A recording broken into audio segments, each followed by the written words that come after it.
예, 안녕하십니까. 오늘도 또 조금 늦었습니다. 오늘은 제주 4.3 민중항쟁과 한국 현대사 아마 두 주에 걸쳐서 말씀드려야 할 것 같아요. 4.3 민중항쟁 71주년, 이번 4월 3일이 71주년이 되기 때문에 준비를 했습니다. 자, 지난번 여순 민중항쟁에 대해서 이야기하고 딱 일주 만에 다시 뵙습니다. 그 사이에 다른 걸 올리질 못했는데 그 사이에 구독자가 더 많이 늘었어요. 댓글도 많이 달아주셨는데 아이고 제가 뭐가 바쁜지 댓글에 다 일일이 답을 못 드려서 정말 죄송합니다. 그래서 오늘 하여튼 4.3 민중항쟁 두 주간에 걸쳐서 하니까 하는데 시간이 얼마나 걸릴지 잘 모르겠습니다. 제가 지난주에 제주에 강연을 한 번 갔다 왔고 다음 주에 또 한 번 가는데 요거 준비한 걸 갖고 3시간이 다 소요가 되더라고요. 저는 1시간, 1시간 정도를 생각을 했는데 하여튼 그 절반으로 나눠서 오늘은 제주 민중항쟁 자체, 사건 자체에 대해서 좀 살펴보고요. 그 다음에 다음 주에는 4.3 민중항쟁의 가해자들, 사람들 이야기를 갖고 좀 해볼까 합니다. 그리고 그 민중항쟁에 대한 기억이 어떻게 억압받았고 그 기억을 어떻게 되살려 왔는가. 그리고 제주도민들이 어떤 트라우마 속에서 피해자들이 살고 있는가. 그리고 우리가 지금 그것을 어떻게 해결해야 하는가. 이제 그런 문제들에 대해서 그 이야기를 나눠볼까 합니다. 자, 그러면 이제 그 4.3에 대해서 살펴보죠. 명칭이 제주 4.3 사건이라고도 하고 4.3 민중항쟁이라고도 하는데 저도 제주 4.3 사건이라는 말을 쓸 때도 많이 있습니다. 제주 분들 지난 시간에 여순 사건에서도 정명 얘기를 했었습니다만 명칭을 바로 잡는다는 게 대단히 중요한데 이 4.3도 그렇고 여순도 그렇고 말이죠. 이게 두 가지 측면이 있습니다. 하나는 민중들의 그 주체적인 저항이었다는 측면이 있고요. 항거. 그래서 이제 그건 항쟁이라고 부르는 게 마땅할 거고요. 그 다음에 또 한 측면에서는 어마어마한 학살이 있었습니다. 그래서 그 학살 부분이 강조가 될 때는 아무래도 제주 4.3 사건이나 여순 사건 이라고 부르는 게 또 적절할 때가 있어요. 그래서 주체의 저항이라는 측면에서는 제주 4.3 항쟁이 되겠고 그 학살 쪽에 좀 방점이 찍힌다면은 제주 4.3 사건. 그전에는 뭐라고 불렀을까요? 제주 폭동, 제주 반란 이제 그렇게 불렀는데 지금도 그걸 고집하는 사람들이 있습니다. 누구라고 얘기를 안 해도 다 아실 겁니다. 근데 제주 4.3 사건은 그래도 그 정부 차원에서 제주 4.3 사건 조사위원회가 만들어지고 진상보고서가 나왔습니다. 그리고 제주 4.3 관련 특별법도 제정이 됐는데요.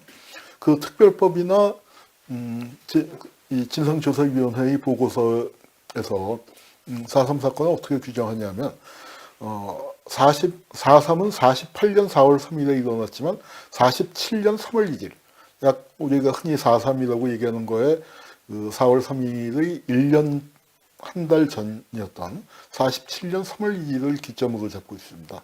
그리고 54년 9월 21일 제주도에 대한 토벌 작전이라고 할까요? 군경의 작전이 종료된 그 시점을 제주 4.3 사건이 종료된 시점으로 잡고 있어요. 그래서 한 7년 가까운 세월, 7년이 넘는 세월이죠.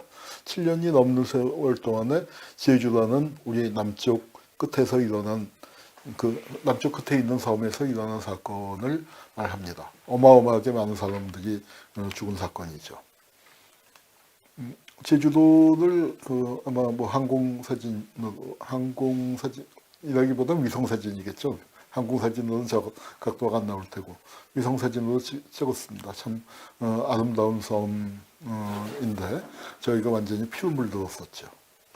4.3에 대한 성격 규정이 또 이제 아주 극단적으로 대립하는데 저 4.3의 모국과는 4.3이란 무엇이냐를 질문하는 것이라면 또 반대편에서는 저게 그 4.3하고 사실은 아무런 관련이 없는 북한 깃발을 이렇게 깔아놓고서 제주 4.3 반란 사건, 오욕의 붉은 역사, 저렇게 이제 딱지를 붙이고 있습니다. 제주도는 특별한 곳이죠. 우리 역사 속에서 그러니까 탐나로 그 기록되다가 아마 고려 시대부터 이 본토에 이제 합쳐졌지만 그럼에도 불구하고 그 육지와 제주 사이에 상당한 그 거리감이 있었다고 할 수 있습니다. 이제 탐나 왕국 이야기, 탐나에 대한 이야기가 이제 많이 나오고 있고 제주도에서도 옛날 역사를 복원을 하고 있고 요 분이 그 저 탐나의 그 시조라고 하는 이 고을라 왕, 고을라 왕을 그 형상화, 뭐 이건 사진이나 그림이 전해져 내려오는 게 없기 때문에 상상의 그림이고요. 요거는 문화재청에서 이제 그 만든 탐나 순력도라는 지금 그 문화재청이 그 이제 좀 문화재죠. 옛날 문화재로 탐나 순력도라고 있는데 제가 요 그림을 보고 받은 인상은 유구국하고 참 그 비슷하다. 오키나와 공골하고 좀 비슷한 느낌이 들었었습니다. 네. 이건 뭐 다들 아시겠지만 그 제주가 삼별초의 근거지가 됐죠. 이 몽고의 침략을 받아서 강화에서 저항을 하다가 이제 더 이상 저항을 포기하고 그 몽고한테 이제 굴복하게 될 때 강력한 저항 세력이 진도와 제주도로 그 몰려내려서 거기서 이제 그 저항을 계속했었던 역사가 있습니다. 그 제주도에 가서 한번 뭐 여러 명이 모여서 술 먹는 자리에서 그 언제 제주도에 왔냐 얘기가 나왔는데요. 깜짝 놀란 게 뭐냐면은 한 4대, 5대 정도에 들어온 사람은 타지 사람 취급을 하더라고요. 그러니까 그러면은 한 100년, 150년 정도가 된 거고, 뭐 우리나라에서 딴 데 웬만한 데 가면은 뭐 타지에서 왔어도 거기서 국민학교를 나왔다, 중학교를 나왔다 하면은 그 동네 사람으로 인정해주는 그 사례들을 많이 봤는데, 제주도는 100년 갖고는 안 되는 모양이에요. 그래서 이 어떤 제주도의 배타성이랄까? 그럼 이제 나쁘게 얘기하면 배타성이라고 할 수도 있겠고, 또 그만큼 제주도가 핍박을 많이 받아오다 보니까 육지 것들에 대한 경계심, 당연한 경계심이 있지 않았나 싶어요. 그래서 제주도에 있는 각 성씨들을 보면은 입도조라고 그러죠. 여기 보면 한자로 되어 있는데 입도조, 섬에 들어온 그 조상들을 각각 모시고 있어요. 그러니까 주요 성씨별로 입도조를 다 모시고 있는 것 같습니다. 근데 제주도의 역사에서 우리가 꼭 기억해야 할 게 그 이재수인난인데, 이재수인난은 부르는 명칭이 다양해요.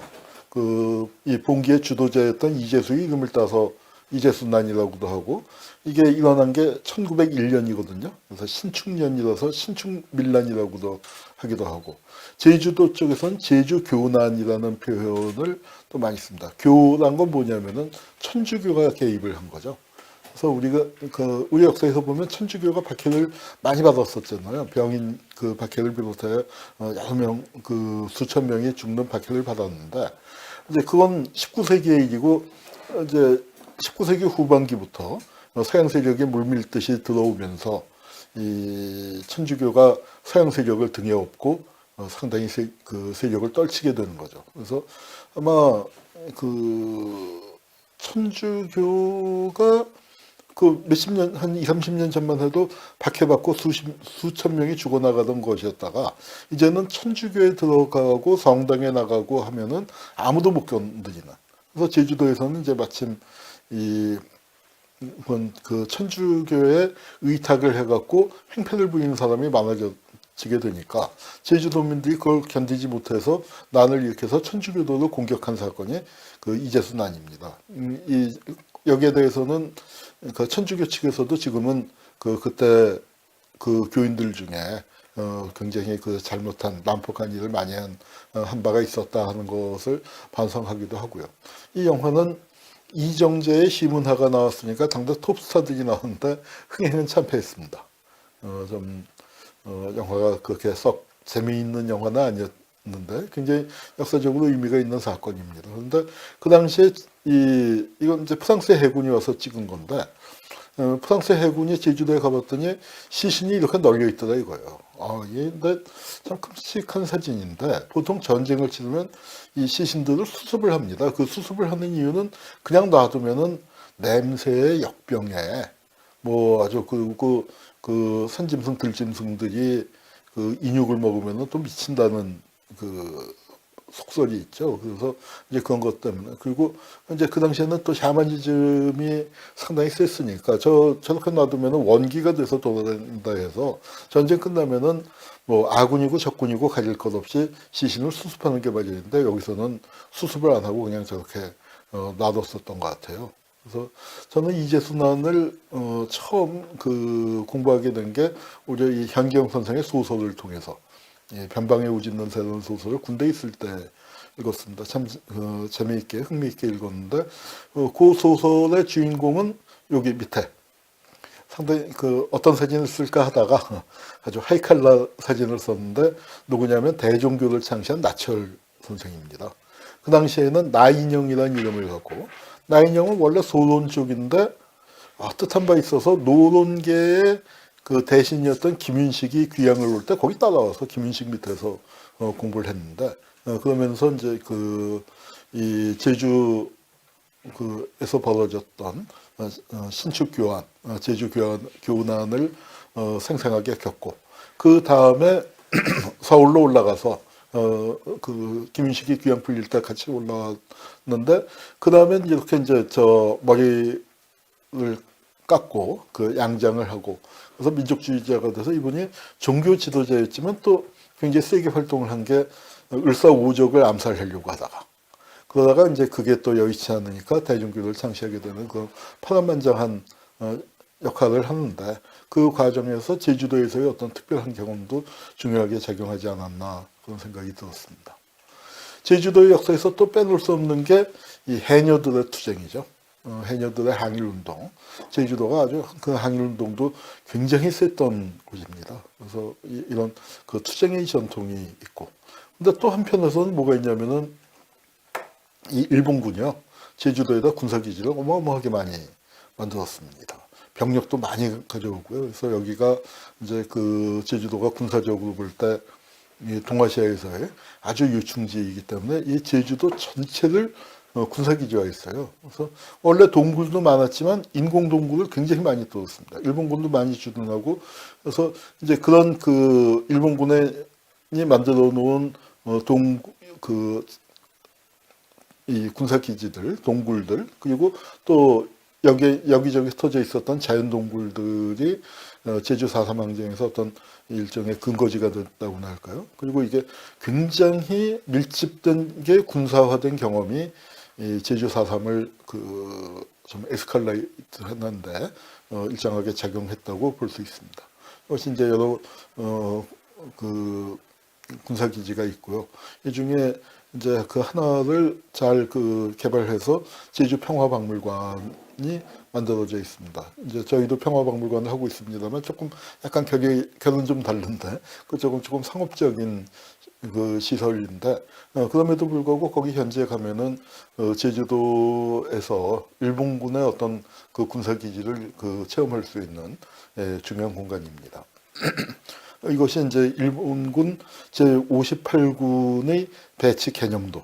그래서 여기 이제 주 저항진지, 전진기지, 위장진지, 특공진지라는 거 가미가제 출격하는, 훈련하고 출격하는 그런 곳이죠. 그런 진지를 만들어서 굉장히 군사화되어 있었습니다만, 소련이 참전하면서 일본이 조기 항복했기 때문에 제주도에서 직접적인 전투가 벌어지지는 않았습니다. 한반도에서 일본군이 직접적으로 태평양 전쟁을 수행하지는 않았는데 대기 상태에 있다가 이제 그 전쟁이 끝났지만 그런 군사화의 비극은 한국 전쟁에서 아주 그냥 폭발적으로 작용했다고 할 수 있죠. 자, 해방 이 얘기는 여순 사건이랑 다른 데서 설명을 했기 때문에 그냥 간단히 지나가도록 하겠습니다. 우리가 해방이 됐지만 우리 뜻대로 새로운 나라를 만들지 못했고 이렇게 분단선이 그어졌고요. 38 땅에다가 38 긋고 말뚝박고 그렇습니다. 이 미군 대령 두 사람이 분단을 시켰고 사실은 독일이 분단된 것과 같은 이유라면 아시아에서는 일본이 분단됐어야 하는데 엉뚱하게 우리가 분단된 겁니다. 38선에 뭐이 말뚝 받고 이 말뚝 밑에서 아이들이 사진 찍었는데 이 아이들이 지금 80이에요. 그 얘기는 아마 여순 사건 그 강의할 때 또 앞에 명필름 강의할 때도 자세하게 했기 때문에 오늘은 또 이런 얘기 자세하게 다 하다가 뭐 사실은 이런 얘기를 해야 4.3의 배경이 제대로 설명이 됩니다만 시간이 너무 많이 걸릴 것 같아서 생략을 하겠습니다. 일본 일장기가 내려간 건 좋은데 미군이 들어왔죠. 그리고 4.3은 미군이 한반도를 다스리고 있을 때 일어난 사건이고 대대적인 토벌, 강경 토벌의 방침도 미군에 의해서 이미 정해졌습니다. 본격적인 이제 살육이 본격화된 거는 대한민국 정부로 바뀌고 난 다음에 이제 뭐 토벌이 본격화 됐다고도 할 수 있지만 대부분의 희생자는 그 이후에 났지만 학살의 기본 방향이 잡힌 거는 미군 때였고 그리고 그거는 이승만 정부가 미국을 의식해서 미국이 정해놓은 방침에 따라 강경 토벌을 했고 또 군사고문단이 계속 활동하고 있었던 점을 기억해야 합니다.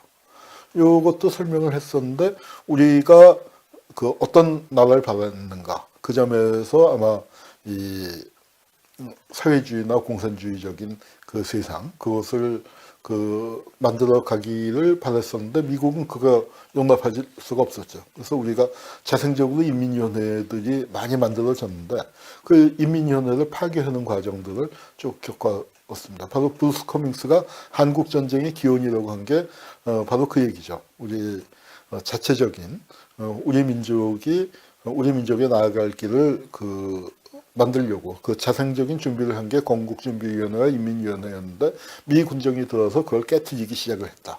바로 그것이 한국전쟁의 진짜 기원이 된다. 이제 그런 해석을 내놨습니다.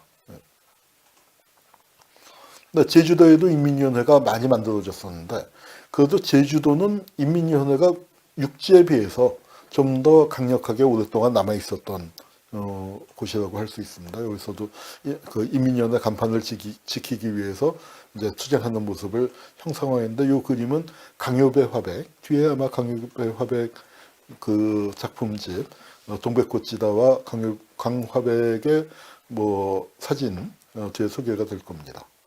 근데 이제 제주도가 4.3 사건이 일어나기 전에 뭐 감찰청장의 독직 사건, 감찰청장이라는 게 그 당시에는 경찰 감찰청이에요. 그래서 제주도에 지금으로 치면은 제주도 경찰청장인데 이제 독직 사건이 벌어지고 뭐 이 사람뿐만 아니라 제주도가 무법천지에다가 몰입의 기지로 이용되고 있다. 그래서 제주도 역시 육지와 마찬가지로 대단히 혼란이 심했었다 하는 걸 보여주는 신문 기사입니다. 제주도 4.3 사건이 바로 47년 3월 1일 발포 사건. 얼마 전에 우리가 3.1절을 지냈습니다만 이거 해방되고 두 번째 3.1절이에요. 첫 번째 3.1절을 감격 속에 맞았지만 이 3.1절 분위기가 그 당시에 좋지 않았죠. 신탁 통치, 찬탁, 관탁 투쟁으로 이제 갈라졌었다면 이제 해방되고 두 번째 맞는 3.1절은 상황이 더 악화되어 있었죠. 그래서 한편에서는 남한 단독 정부 수립의 움직임이 가시화되기 시작하는데 야 이거 안 되지 않느냐 통일해야지 이게 무슨 통일 정부를 세워야지 왜 단독 정부야 이제 이런 얘기들이 기운들이 서서히 이제 형성이 돼갈 무렵 그리고 미 군정이 조선공산당을 이제 불법화시키고 거기에 저항해서 이제 민중들이 아니 이거 우리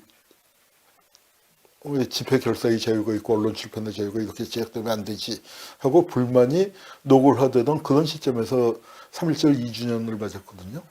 제주도에서 3.1절 기념 시위가 이제 크게 벌어졌습니다. 근데 그 당시에는 그 경찰들이 말을 타고 다녔죠. 지금처럼 순찰차가 많았었던 데가 아니고, 뭐 일제시대도 그렇고 기말 경찰이 말을 타고 다니다가 사고가 났어요. 그러니까 그 말이 아이를 뭐 치였다고 해야 하나요? 밟았다고 해야 하나요?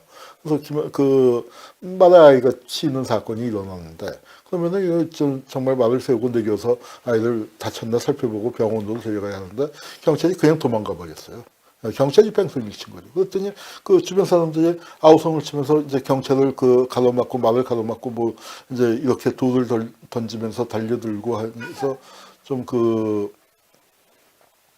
소란이 벌어졌는데, 그랬더니 말이죠. 그거를 이렇게 이게 이제 강요배 화백의 글입니다. 관덕정 앞에서 그 시위를 하고 있는데, 이분이 그 강요배 화백, 이분 오늘 강의에서 이분의 그 작품 그림을 많이 쓸 겁니다. 동백꽃지다라는 참 은유적인 표현을 썼습니다만, 이 제주도 민중항쟁, 민주항쟁을 그렸죠. 근데 항쟁의 그림보다는 이 참 그 제주도민의 순환의 그림이죠. 그림이 아유, 이거 좋다고 얘기하기는 참, 그러나 참 절절해요. 그 전부 다 50석점인가? 뭐 그리고 저희 평화박물관에서 조금 한두 점 건 적도 있고, 그리고 그 제주 평화기념관에서 이제 대대적인 전시를 할 때도 가 보고 했습니다만, 참 그 가슴 아픈 그림이 많습니다. 이게 그 관덕정이라는 게 제주도 관하죠. 그래서 여기 뭐 지금 광화문 광장처럼 여기가 이제 큰 그 광장이 형성돼 있었고, 이게 시장으로 일제 시대에는 여기에 이제 시장이 그 선언책이었고, 그래서 이제 이런 곳이기 때문에 그 이 제주도에서 이제 가장 그 중심지, 뭐 우리로 치면 서울로 치면은 광화문 광장 이나 시청읍 광장 비슷한 그런 곳인데, 거기에 모여서 3.1절 기념식을 하다가 이제 사고가 발생한 겁니다. 그런 그 불상사를 예고하듯이 이렇게 먹구름이 짙게 낀 것으로 관덕정을 그 강유배 화백이 그렸습니다. 여기서 이제 이거는 이렇게 자막이 들어가 있는 거는 제가 넣은 건 아니고, 우리 도올 김용욱 선생님께서 이 지난 시간에도 소개했지만 우리는 너무 몰랐다 이제 그거를 준비하시면서 KBS에서 세 차례에 걸쳐서 저 제주 4.3 사건을 아주 좋은 강의를 해주셨습니다. 그때 거기에 그 KBS에서 사파로 집어넣은 거예요. 그래서 이제 요 설명이 잘 돼 있어서 강유배 화백의 그림에 이제 그 당시 상황을 이렇게 이제 아주 절절하게 그려놨습니다. 여기 그거가 보면 통일, 독립, 전치하자죠. 그래서 통일과 독립이라는 게 두 개의 주제로서 그 제기가 되고 있는 겁니다. 근데 이렇게 시민들이 모여서 그 이 기말경찰한테 항의하고 있는데, 그거를 경찰이 쏴버린 거예요. 총을 쏴서 6명이나 죽었습니다. 6명이나 죽으니까 시민들이 가만히 있지 못하고, 이렇게 정말 그 끔찍한 사건을 그려놓은 거고요.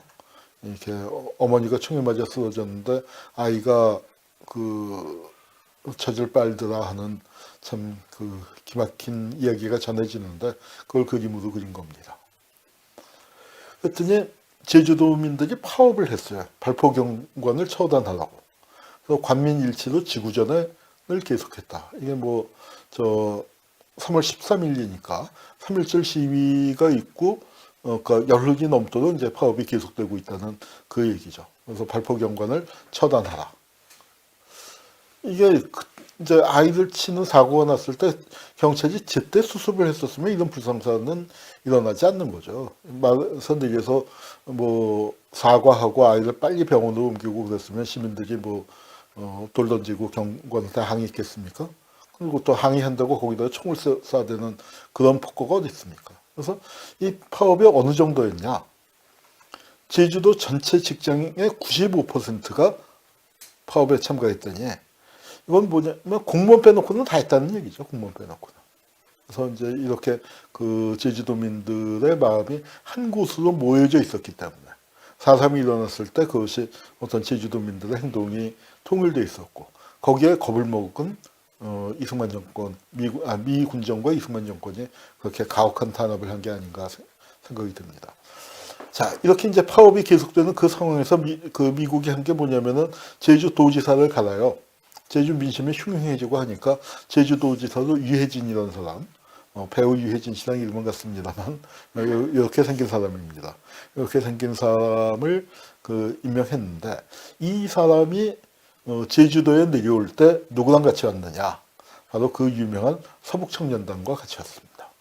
서북청년단이 이때부터 서북청년단이라는 게 평안도, 황해도, 함경도 그쪽에서 북쪽에서 내려온 사람인데 사람들이 많은데 왜 멀리 제주도까지 왔느냐? 바로 이때 47년도에 47년 4월에 유해진이가 들어오면서 이제 본격적으로 들어왔다는 겁니다.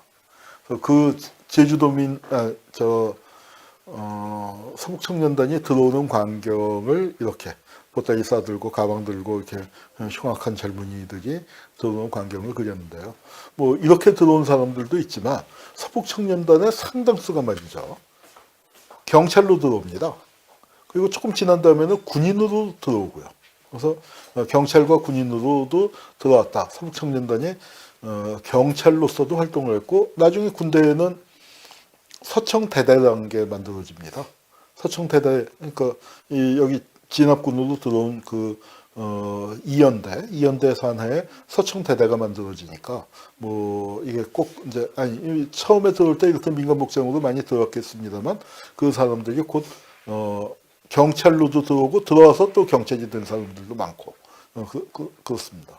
그래서 서북청년단은 그러니까 평안도에서 내려온 그 7개 청년단체가 통합돼서 서북청년단이 됩니다. 평안청년회, 평북청년회, 북선청년회, 황해청년회, 양호단 등등인데 원래 서북이라고 하면은 평안도를 가르치고 어떤 때는 함경도를 포함해서 얘기를 하고 황해도를 포함해서 얘기하고 함경도는 관북이라고 하는데 이제 서북청년단에는 나중에 이제 함경도 출신들도 많이 들어가게 됩니다. 그래서 북쪽에서 내려온 사람들을 통칭하는 게 되고요. 그리고 이제 서울대 국제대학원의 박태균 교수가 한동안 버치 보고서라고 미군정의 정치 담당 장교였던 버치의 가 남긴 보고서를 풀어갖고 아주 재미있게 경향신문에 연재했는데요. 그 중에서 서북청년단 관련된 얘기가 있습니다. 그래서 서청이 문제를 일으키자 군정청이 뭐라고 얘기했냐면은 나치와 KKK를 합친 것 같다. 자, 이거 2차 대전 직후입니다. 나치는 세계에서 제일 나쁜 거예요. 그다음에 KKK는 미국에서 가장 강력한 인종주의, 인종차별 테러 단체죠. 그런데 서청을 갖다가 나치와 KKK를 합친 것 같다라고 한 건 서청이 얼마나 극악했는가. 그걸 보여주는 겁니다. 근데요, 재밌는 게 있어요. 미군정 보고서인데요. 서북청년단이 어떤든지 잘 알면서 하는 얘기가 나치와 KKK를 합친 것 같은데 반미가 아니라는 거예요. 우리 편이라는 거예요. 그리고 게다가 유능하대요.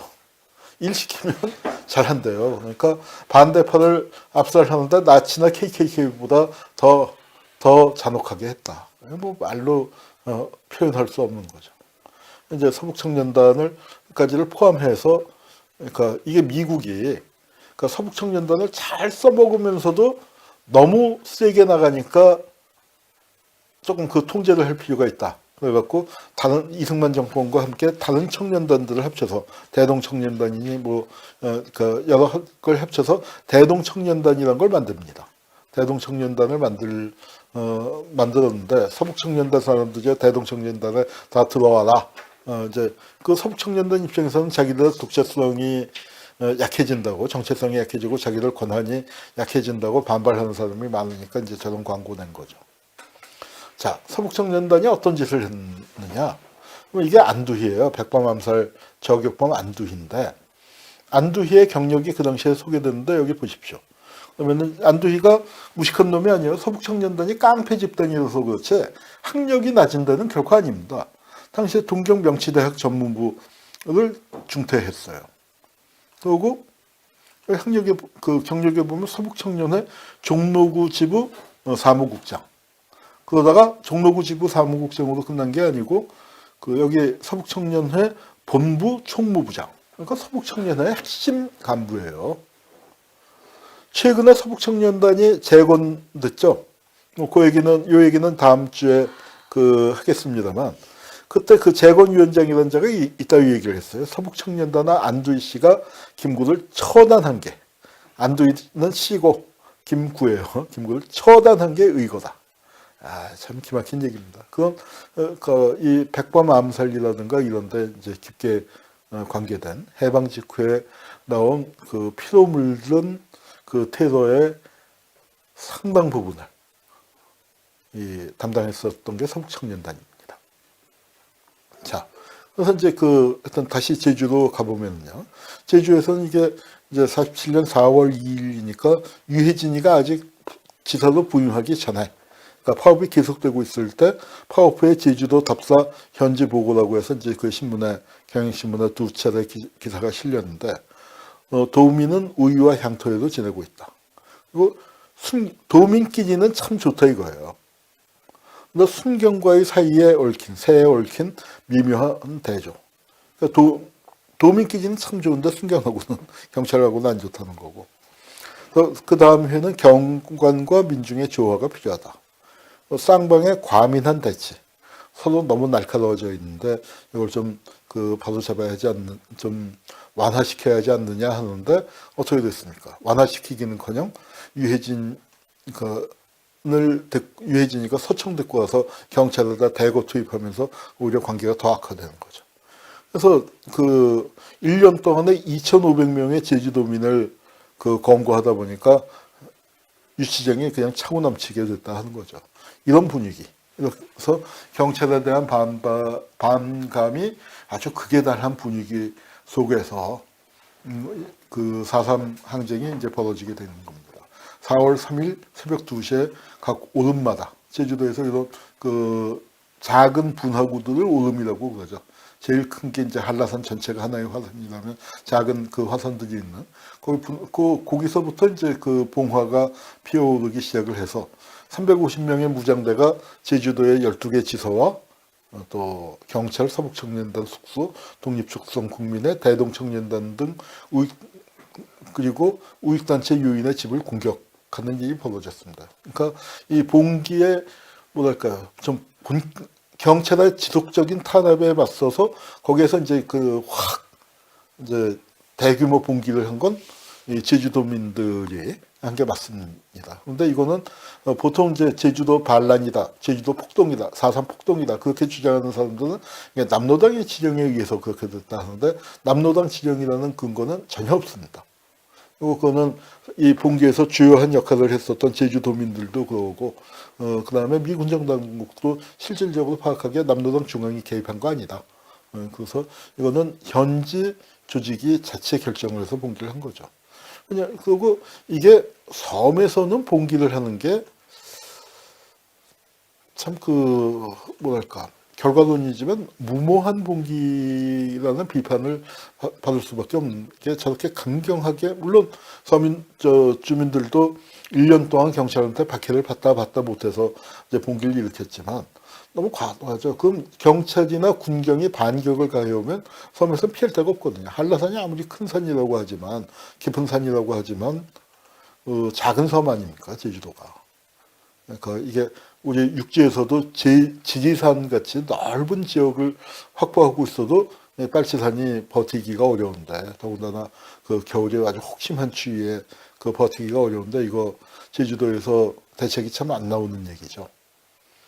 자, 그런데 왜 봉기를 일으키게 됐는가를 그냥 경찰 탄압 때문에, 경찰이 미워서 그걸로만 보면 안 됩니다. 그렇게 되면은 제주 4.3의 의미가 대단히 너무 협소하게, 경찰 미워서 일으킨 거, 경찰과의 분쟁 속에서 일으킨 게 되는데, 4.3은 통일운동이에요. 4.3 민중항쟁은 우리가 분단되고 난 다음에, 우리가 해방과 동시에 분단이 됐잖아요. 분단되고 난 다음에 일어난 가장 강력한 통일운동으로 자리매김을 해야 한다고 저는 생각을 합니다. 자, 우리가 분단이 고착화되는 과정을 보세요. 이거 진짜 기가 막힌 얘기인데요. 해방 후에 큰 역사를 그러니까 국제적으로 한국 문제가 어떻게 처리가 됐는가를 그냥 한 장의 슬라이드에다가 정리를 한 겁니다. 우리 분단됐어요. 분단되고 난 다음에 우리는 우리 민족이 어떻게 되는가 운명이 참 궁금한데 미국하고 소련은 너무 바빴어. 그러더니 넉 달이나 지난 다음에 12월 달에 만나서 이렇게 합시다. 아, 이게 뭐 신탁통치하고 그다음에 그 신탁통치 기간은 최장 5년을 넘지 않고 5년 그 5년 이내에 임시정부를 빨리 세우도록 합시다. 이제 그렇게 하고 뭐 요즘 좋은 말로 로드맵을 제시한 거죠. 임시정부 수립의 로드맵을 그 결정을 해놓고 세세한 건 더 이상 나가질 않았어요. 미국, 영국, 소련 그 세 위상의 입장에서는 우리한테는 분단이라는 게 어마어마한 일이지만 그 세 나라 위상 입장에서는 별로 그렇게 중요한 아젠다가 아니었던 거죠. 다른 거 중요한 거 얘기할 것도 많으니까 한반도 문제는 이 정도 우리가 큰 틀 결정해 놓고 나머지는 현지 사령관들이 알아서 하라고 그래. 미국, 소련 사령관이 협의해서 하라고 그래. 그렇게 하고 토스했습니다. 그런데 이게 잘 아시다시피 모스크바 3상 회의의 결정을 둘러싸고 찬탁 반탁 논쟁이라는 걸로 논의 구도가 좀 왜곡돼서 전달이 됐잖아요. 그렇게 되면 이게 사실은 냉전이 이제 여기서부터 본격화되는 건데요. 냉전은 한반도에서 세계사적으로 볼 때 중동이나 뭐 그리스 같은 데서 시작이 된 게 아니고 한반도에서 본격화됐다고 봐야 합니다. 그게 브루스 커밍스 주장이고 저도 그 의견에 전폭 동의하는데요. 이제 이렇게 돼서 그 현지 사령관들이 바로 모일 수가 없었어요. 찬탁 반탁 논쟁이 치열해지고 그러다가 겨우 만난 게 5달 뒤에 46년 5월에 만났습니다. 45년 12월에 비해서 5달 사이에 냉전은 심화됐고 한국 내부에서도 좌우대립은 격화됐습니다.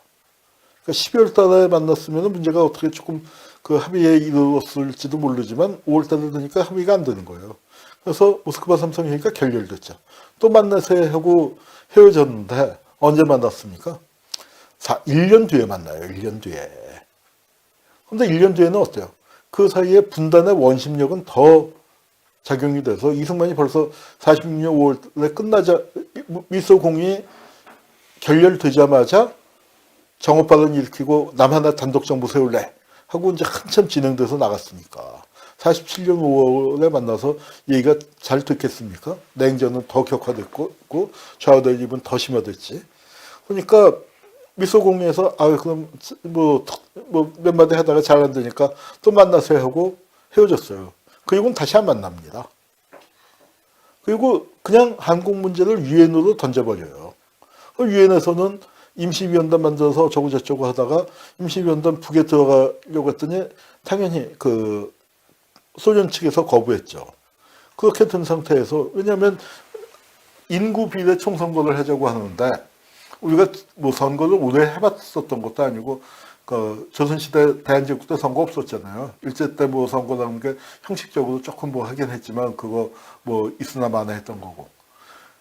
그런데 그 선거를 인구 비례에 의한 선거로 하니까 남쪽이 인구가 2배니까 절대적으로 유리하잖아요. 그러니까 그 북쪽에서 받아들일 리가 없는 거고. 그런 방식을 갖고 한 번도 문제를 해결하지 않으니까 될 수가 있습니까? 이제 그런 상태에서 남쪽에서 총선을 강행하니까 총선이란 게 뭐냐면 단독 정부가 수립이 되는 거예요. 그럼 분단이 한 단계 넘어서는 거죠. 미국과 소련의 그거는 외세에 의한 분단이었지만 외세를 철수시키고 우리가 통일정부를 세워야 하는데 통일정부 안 세우고 남쪽 단독정부가 수립이 된다니까 저거를 어떻게든 결사저지를 하겠다는 움직임이 있었습니다. 그 움직임이 두 개의 큰 움직임을 지적할 수가 있는데 첫 번째 움직임이 바로 4.3이고요. 두 번째 또 다른 움직임이 백범 선생이 중심이 돼서 진행이 된 남북협상이라고 할 수 있습니다. 그 두 시도가 모두 좌절됐죠. 4.3은 강력한 탄압에 의해서. 그리고 그 남북협상은 남쪽의 미 군정 당국이나 남쪽의 우익이 그 결과를 전혀 인정하지 않음으로써 좌절되고 석 달 뒤에 대한민국 정부가 수립이 됩니다. 한 달 뒤에 조선민주주의 인민공화국 정부가 수립이 되고 그러고 20개월 뒤에 전쟁이 터지는 겁니다. 그리고 이게 분단으로 가는 길이에요. 이거 이렇게 어이없이 분단이 고착화되고 전쟁으로 터지는 과정에서 이 분단을 막기 위해서 벌어졌었던 결사적인 움직임, 그리고 그것의 실패가 결국 한국전쟁으로 이어지는 건데, 그 결사적인 움직임, 즉 통일운동으로서, 그러나 좌절된 통일운동으로서 우리가 4.3을 자리매김해야 한다고 생각을 합니다. 제주도에 이제 또 좌익 폭동이라고, 뭐 그전에 폭동이 있었던 건 아니죠. 민중들이 시위를 했고 경찰이 발표를 했는데 이 언론, 경무부 발표라는 게 고약하죠. 또 좌익 폭동이래, 또. 그리고 안 되겠다. 응원대를 급파한다. 그래서 이제 경찰을 대거 투입하겠다는 거죠. 그리고 제주도 이제 또 기자가 가서 쓴 것도 폭동 현지 답사. 그래서 폭동에 보면은 그 폭동의 잔인성, 뭐 이제 이런 거 강조하는 기사입니다. 그래서 피해 제장으로 변한 남해고도, 평화로운 낙토에 파괴책동의 선풍이 불었다. 뭐 하여튼 그 우파 신문에서는 이렇게 고약하게 보도를 하고 있었습니다. 근데 이제 바로 아까 말씀드린 것처럼 이 4.3 항쟁이라는 게 바로 한 달여 뒤로 예정이 됐었던 총선거. 여기 보면 뭐라고 썼냐면 열리다 신조선 재건의 서막 총선거전. 바로 이 50선거를 저지하기 위한 결사적인 투쟁이었다고 생각이 됩니다. 50선거를 선전하는 포스터인데요. 총선거로 독립의 문은 열린다. 중앙정보 수재 이제 해놓고, 기권은 국민을 스치고 투표는 애국민의 의무고, 이렇게 이제 강력하게 몰아붙이고 있을 때, 아니다. 이 선거를 하게 되면 영원히 분단되게 된다. 그러니까 미소의 양군을 철수시키고 우리 민족끼리 미군 지배해서 이렇게 하는 거 아니다. 이제 그걸 주장한 거죠. 그 또 다른 갈래가 남북협상입니다. 백범 선생과 김두봉. 백범과 김두봉 간에 편지가 오가요. 그 편지인데, 이 편지를, 남북협상이라는 거는 쉽게 얘기하면은 뭐냐면은 독립운동 하던 사람들끼리 모이자는 거예요. 백범 선생이 귀국해서는 우파 진영에 가담을 했습니다. 여건이 안 좋으니까. 미군정이 임시정부 인정 안 했잖아요. 우리 임시정부 수립 100년이라고 기념식 많이 하는데, 전 답답한 게요. 누가 임시정부를 부인했는가를 아무도 얘기를 안 하잖아요. 임시정부 100주년이라고 떠들썩하게 얘기를 하는데, 임시정부를 누가 부인했습니까? 미국이 부인했죠. 백범 선생이 혼이 왔는지 육신이 왔는지 모르겠다 탄식을 하시면서 참 무슨 해방도 도둑채로 맞지만 백범 선생도 도둑채로 맞어요. 오시는 걸 국민들한테 알리지도 못하는 그런 처지로 들어왔습니다. 백범 선생도 처음에 귀국을 하고 난 다음에 이제 상황이 안 좋으니까, 그리고 정치인 아닙니까? 현실 정치에 뛰어들다 보니까 좀 눈꺼풀에 뭐가 콩깍지가 씌었다고나 할까요? 이제 그랬다가 백범 선생이, 그러니까 아니다. 뭐냐면 기본 구도가 이렇게 된 거죠. 해방 전에는 민족 대 반민족의 대립이었어요. 애국과 매국의 대립이죠. 독립운동 진영 대 일본 제국주의 및 그 앞잡이들과의 투쟁이었습니다. 그 전선이 분명했는데, 해방이 되고 났더니 백범 선생도 판단을 어떻게 하셨냐면은, 이제는 좌우 대립으로 그 주도권 속에서 우파가 결집을 해야 한다. 우파 진영의 거두로서 활동을 하셨고, 좌우 대립으로 그렇게 재편을 하다 보니까 옛날 친일파들도 우파 진영에 기어들어왔는데, 백범도 그냥 하고 넘어가신 셈이죠. 뭐 그 위에 얹혀 계셨다고나 할까요? 이제 뭐 그렇게 됐는데 깨달으신 거죠. 야, 이거 이렇게 가다가는 진짜 우리 민족이 결단나겠다. 분단, 동족상전이 눈에 보인다 하니까, 아니다. 이게 우리가 일제만 패망했지 우리가 진짜로 해방된 게 아니야. 아직까지 애국과 매국의 구도가 유효한 거야. 그러면서 옛날 독립운동 하던 사람들끼리 모이자는 얘기예요. 이 편지 내용이 그렇습니다. 백연인형, 김두봉의 호가 백연, 흰못이라는 거죠. 흰못, 이제 그렇게 불렀는데, 김두봉과 아주 가까운 사이예요. 그래서 그 편지를 보는데 뭐라고 했냐면 김두봉은 연안파 조선독립동맹의 주석이었고 백범은 중경임시정부의 주석 아닙니까?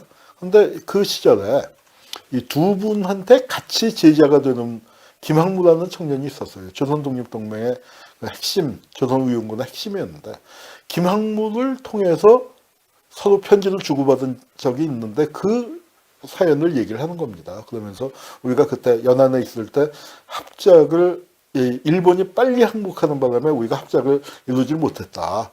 그리고 당신은 북으로 나는 남으로 들어왔는데 우리가 같이 다시 힘을 합쳐야 하지 않겠냐. 독립운동하던 사람 이런 얘기를 할 수 있었던 건 김구와 김두봉이 굉장히 가까운 사이였기 때문이에요. 김두봉이 누구냐면 조선말본이라는 이 책 제목이 재밌죠. 깊더 조선말본이에요. 원래 조선말본이라는 거를 중국에 망명하기 전에 지었는데 상해에 가서 다시 찍은 거예요. 이 책은 상해에서 찍은 책입니다.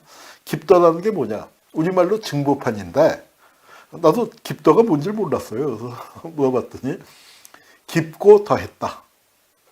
우리 옷을 깁는다고 그러죠. 그리고 더했다. 증보판의 순 우리말이 깊더 조선말본입니다. 그리고 이 사진이 이분이 김두봉인데 이분이 누구냐면 아까 나철 선생이에요. 대종교의 그 교주 나철인데 나철이 그 이제 대종교를 만들어서 포교하다가 여의치 않으니까 우리 독립군들도 제대로 활동이 안 되고 하니까 이분이 순교를 하십니다. 순교이자 순국이죠. 그 호흡을 멈춰서 이렇게 수련을 대단히 높이 쌓는데 그래서 하여튼 스스로 목숨을 끊는데 목숨을 끊기 전에 전날인가 기념사진을 찍은 거예요. 제자들하고. 근데 그때 바로 나철 선생의 바로 옆에 앉아있는 분이 김두봉이란 말이에요. 그러니까 주시경의 수제자이자 나철의 수제자. 그 계보로 치면은 우리나라 민족주의에서 최고죠. 단군 민족주의와 한글 민족주의의 그 정통 계승자인데 그분이 연안파의 그 최고 지도자가 돼서 북한의 주석이 된 겁니다. 그러니까 우리 민족해방운동사에 참 이 김두봉 선생의 변신 과정이라는 건 참 놀라운 건데 이 백범과의 관계를 보여주는 아주 굉장히 흥미있는 사진인데 최준리의 묻엄 이렇게 무덤이란 말이 이제 묻었다에서 이 명사형에서부터 이제 변화된 걸 알 수 있는데 최준리가 누구냐면 백범 선생의 부인이에요. 남편 김구 세움 아닙니까? 백범 선생이고 어머님 광락원 여사, 큰아들 김인, 작은아들 김신 이렇게 가족이 최준리 여사가 돌아가신 다음에 그 묘비를 세웠는데 이 묘비 글씨를 누가 썼느냐? 김두봉이 쓴 거예요. 묘비만 쓴 게 아니고 이거 재밌잖아요. 리을 니은 니은해 디귿달 치읓 지읒 날 남. 그 출생일을 이렇게 표기했습니다. 그리고 요거는 대한민국 비읍해 대한민국 6년에 그 기억달 기억날 그러니까 1월 1일 날 돌아가셨어요. 죽음 그렇게 했었는데 요 순서가 재밌잖아요. 그러니까 이게 뭐냐면 아라비아 숫자를 쓰지 않고 한글 자모의 순서를 갖고 숫자로 표기한 겁니다. 단기 4222년 3월 19일 태어났고 대한민국 6년 그 1월 1일에 돌아가셨다. 이제 이렇게 기록을 했는데 굉장히 파격적인 묘비죠. 근데 이런 묘비를 부탁하고 세울 만큼 백범 선생하고 김두봉 선생이 가까운 사이였다는 거죠. 이런 신뢰관계가 있었기 때문에 이렇게 편지도 보내고 이렇게 남북협상에 나섰습니다. 그래서 38선을 베고 쓰러질지언정 단독 정부 수립에 참여하지 않겠다 하고 이제 나섰고 이게 남북 제2정당 사회단체 연석회의에 가서 연설하시는 장면입니다. 여기 백범이 김일성하고 같이 찍은 사진은 안 갖고 왔네요. 그 당시에 남북협상에 조선일보가 아주 우호적으로 보도를 했습니다. 아주 우호적으로 특파원을 보내서 일면 톡으로 동아일보는 이렇게 보도를 안 했는데 그랬어요. 백범이 을밀대도 가시고 이제 조항구 선생하고 이제 하셨고 남쪽에선 총선이 실시가 되는데 총선 분위기가 이래요. 총 세워놓고 동대문 경찰서 앞에 기관총 걸어놓고 하고 제주도에서도 자 이거 분위기 다른 거 아시겠죠? 이거는 그래도 총구가 위로가 있어요. 근데 이거는 딱 정말 그 사람 키 높이도 맞춰놨잖아요. 그만큼 제주도 그 경찰 감찰청에서 이렇게 그 제주도 분위기가 살벌한 가운데 그러니까 선거가 치러졌던 얘기죠. 그래서 결국 그 선거가 뭐 여러 가지 우여곡절 끝에 대한민국 정부가 수립이 됩니다. 수립이 되는데 이제 그 사이에 그러니까 4.3에서 이제 무장 봉기를 했는데 요 사람이 무장대의 대장이었던 김달삼. 원래는 학교 선생님이에요. 본명은 이승진. 김달삼은 장인이 쓰던 가명이에요. 장인이 강문석이라고 그 유명한 좌파, 그 해방 후에 산업노동조사소라고 그 조선공산당에서 세운 그 연구소가 있습니다. 그 연구소의 책임자를 지낸 굉장히 거물급 공산주의자인데 거기 사위입니다. 김달삼이 그 강문석의 사위인데 김달삼은 강문석이 일제 때 쓰던 가명이에요. 근데 그 가명을 이어받았습니다. 김달삼은 대구에서 10월 항쟁 때도 대구에 조금 그 관계를 하다가 제 고향인 제주도로 와서 거기서 선생님을 했는데 이 사람이 일제 때 학병으로 끌려갔어요. 학병으로 끌려가서 일본군 소위 경력이 있었기 때문에 군사적인 부분에 대해서 조금 그 이제 지식이 있었습니다. 그래서 아마 무장대 지휘자가 됐었던 것 같고 이분은 김익렬 중령. 나중에 대한민국 정부에서 육군 중장까지 떴는데 보수적인 분이지만 저는 대단히 그 존경하는 그 제주도에서도 아주 존경받는 분입니다. 이분이 연대장이에요. 그 제주도에 있었던 구연대 연대장인데 이제 그 4.3 사건의 충돌은 경찰과 도민의 대립이 기본 구도였거든요. 그런데 이제 군대한테 그 4.3을 진압해라 하니까 이분이 진압을 못한 거예요. 군대가 가서 진압을 하려면 저 무장대 그 얼마 안 되는 그거 진압하는 거는 크게 어려운 일 아니다. 그런데 이 김익렬 그 장군, 당시에는 장군이 아니었지만 그 김익렬 장군의 생각은 뭐냐면은 자, 이 이민유격대가 봉기를 했는데 이 사람들도 애국자들이다. 그런 생각을 하신 거죠. 이 사람들도 조국의 그 개인 영달을 위해서 그 봉기한 것도 아니고 남의 물건 뺏고 치부하려고 한 것도 아니고 조국의 장래가 걱정이 돼서 했는데 그걸 잡아 죽인다는 건 너무 우리 민족에게 큰 손실이다. 그렇기 때문에 이거를 평화적으로 수습했으면 좋겠다. 경찰 그러면서 이 김달삼한테 사람을 보내요. 나하고 만나서 협상을 하자.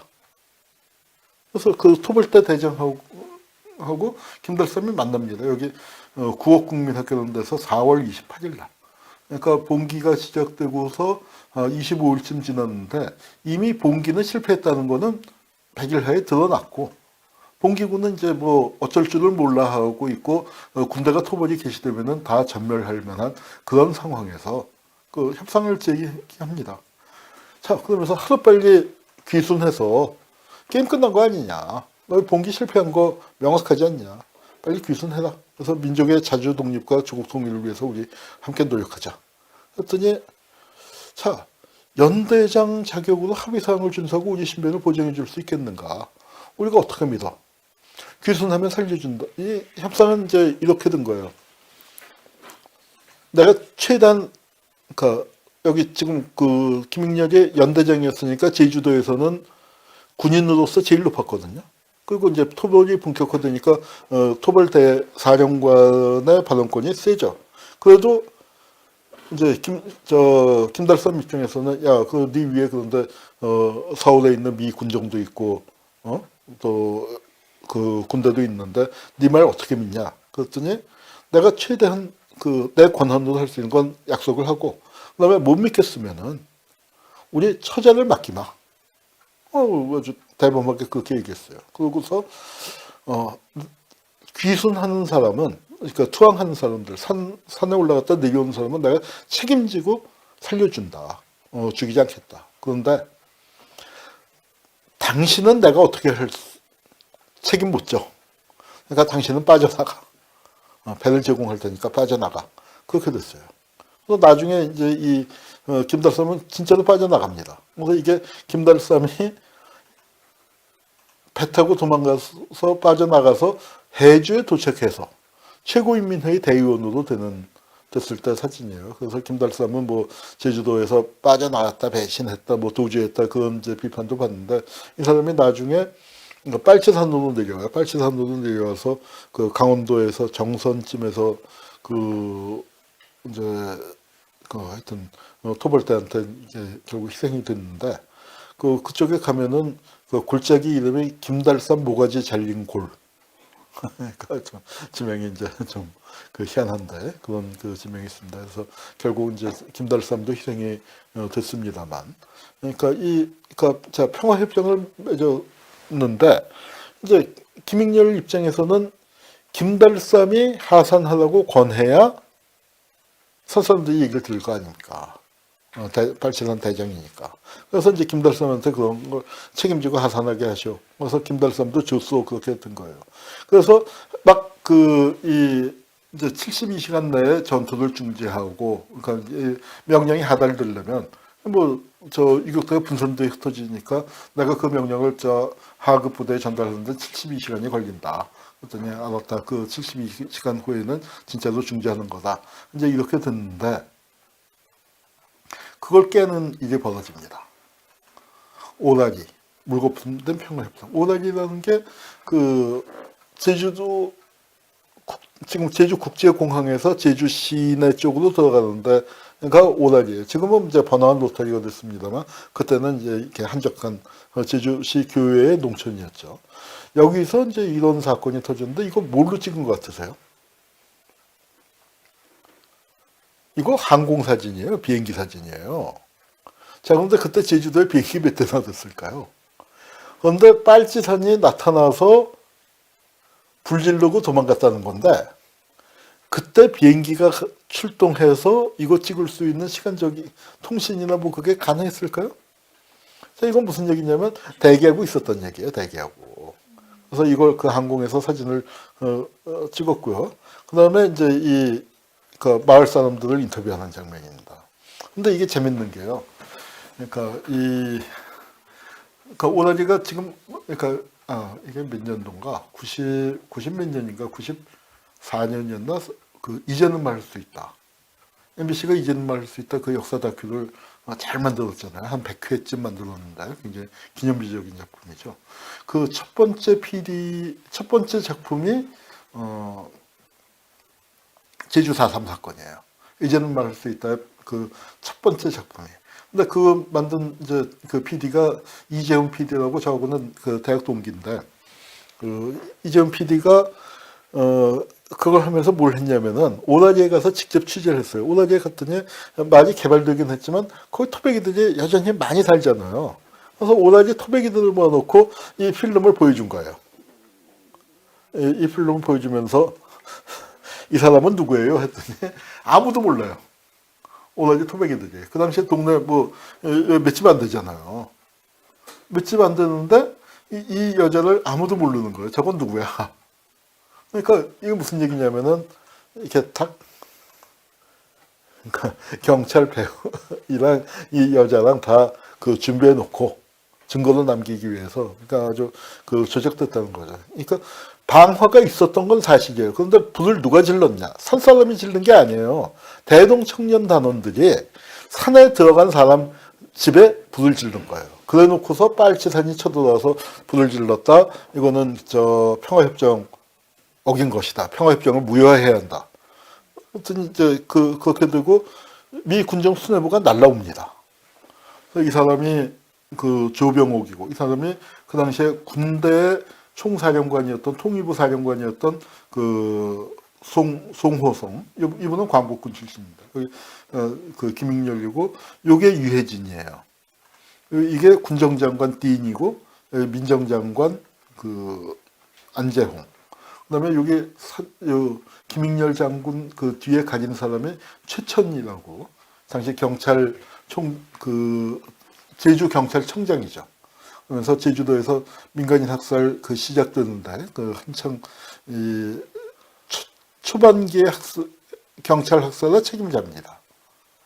근데 아마 다음 주에 추천 얘기 다시 나오겠지만 4.19 나고 난 다음에 민간인 학살 조사 단장을 해요.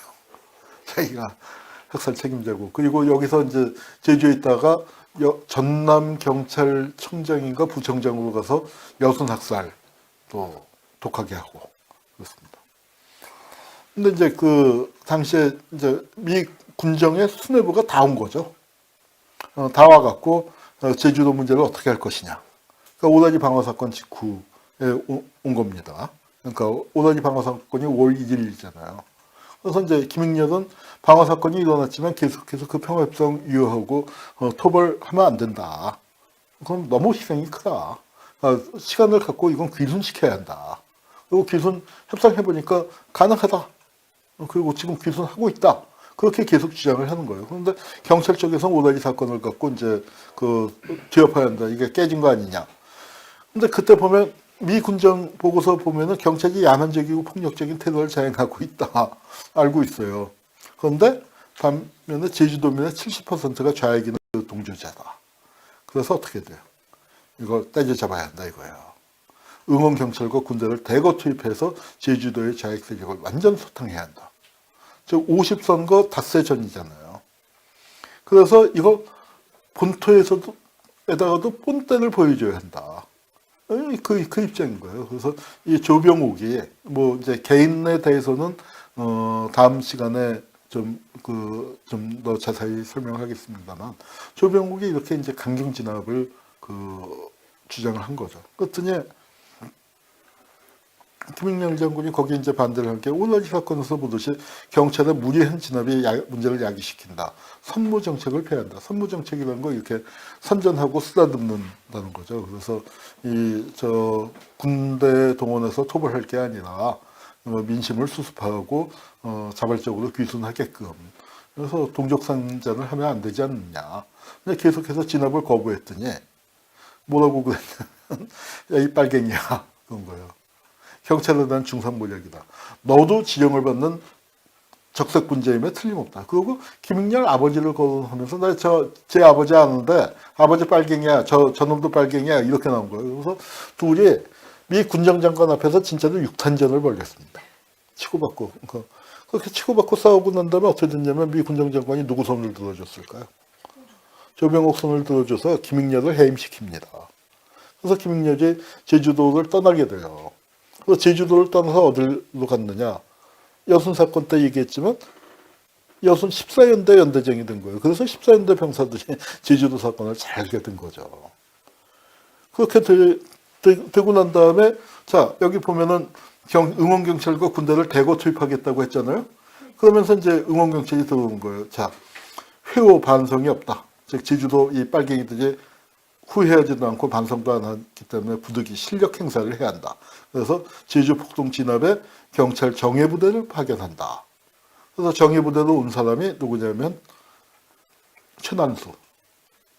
나중에 노덕술과 더불어서 반민특위 암살을 꾀했던 그 친일파가 제주도에 내려온 거예요.